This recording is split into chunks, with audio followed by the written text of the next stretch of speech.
The Lord be with you. And with your spirit. A reading from the Holy Gospel according to Luke. Glory to you, O Lord. Jesus said to his disciples, "The Son of Man must suffer greatly and be rejected by the elders, the chief priests and the scribes, and be killed, and on the third day be raised." Then he said to all, "If anyone wishes to come after me, he must deny himself, take up his cross daily, and follow me. For whoever wishes to save his life will lose it, but whoever loses his life for my sake will save it. What profit is there for one to gain the whole world, yet lose or forfeit himself?"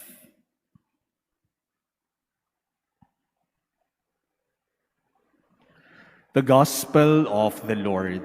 Praise to you, Lord Jesus Christ. Please be seated.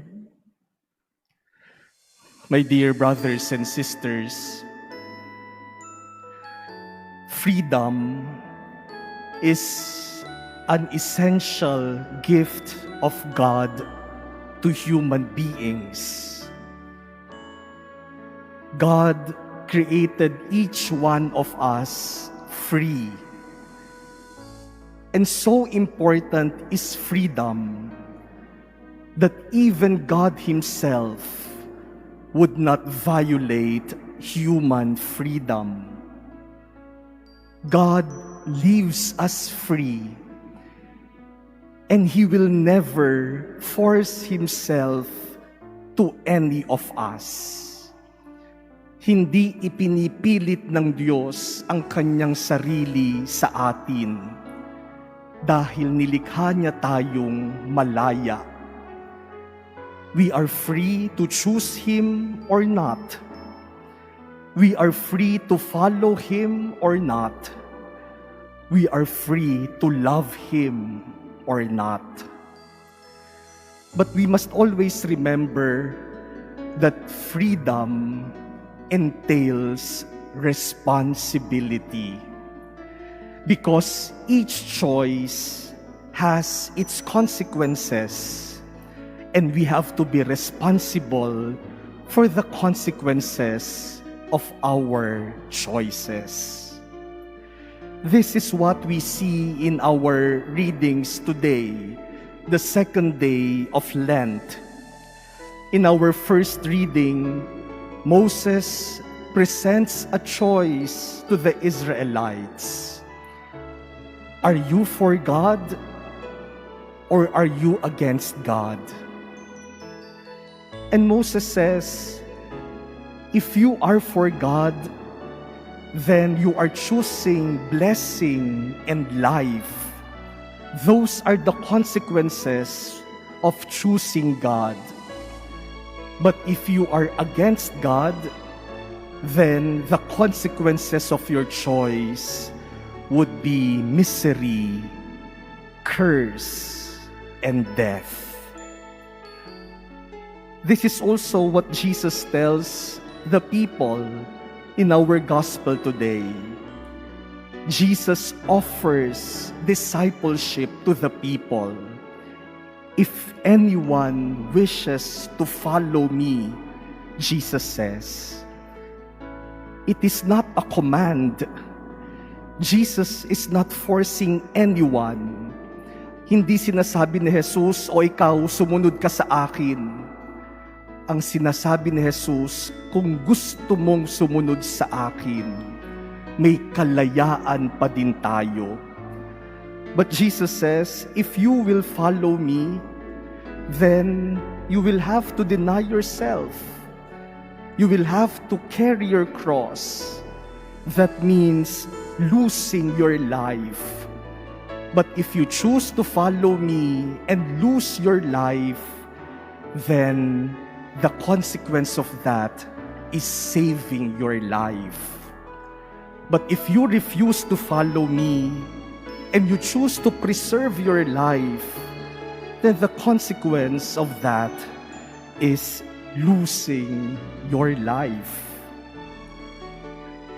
There is a choice, and we have to be responsible for the choices that we make, because the choices that we make entail responsibilities. My dear brothers and sisters, this is the reason why we have to choose well. Hindi pwedeng pumili lamang basta-basta, magdesisyon lamang batay sa ating trip o sa ating kagustuhan. We must choose and make decisions very well, because our choices have consequences that could bring joy to us, but could also bring suffering to us. Freedom must always be exercised with responsibility. Freedom always comes with responsibility.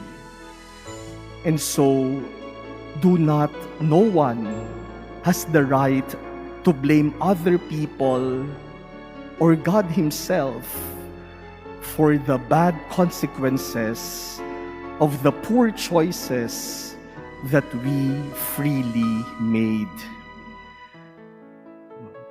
Wala tayong karapatan na sisihin sino man, maging ang Diyos, sa mga pagpili natin na ginawa natin ng buong kalayaan. Because many times, we blame others and we blame God for the consequences of our choices. You are free to choose whether to get up from bed early or to stay a little bit late.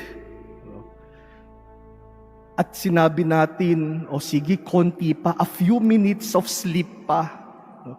That was a choice.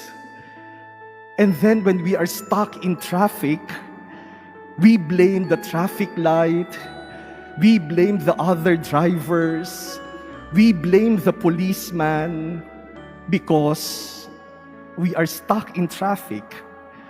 But who made that choice in the first place? We are free to choose as students to study well or not. Kapag bumagsak, sisisihin pa ang iba. Yung teacher kasi namin, nagpapahirap yan. Sino ba ang pumiling hindi mag-aral?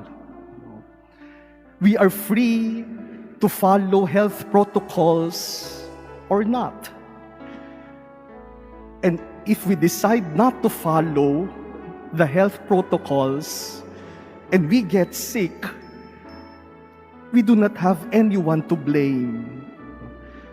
Huwag nating sisisihin ang ibang tao at ang Diyos sa kapabayaang tayo mismo ang gumawa. We are free to choose our leaders. Malaya tayo sa pagpili. Pero kapag pumili tayo ng mga hindi karapat-dapat, ng mga may questionabling pagkatao at personalidad, at naghirap ang ating bansa, hindi natin pwedeng sisihin ng ibang tao, ni hindi natin pwedeng sisihin ang Diyos, bakit mo kami pinahihirapan? Tayo ang malayang gumawa ng desisyon. Kaya tayo rin ang mananagot sa mga kahihinatnan nito. My dear brothers and sisters, this season of Lent, let us train ourselves to choose responsibly, to make decisions wisely in every aspect of our life. And using freedom responsibly and choosing wisely simply means always choosing God. Always choose God. always take the side of God. For in the end, my dear brothers and sisters, there is really no other choice but God.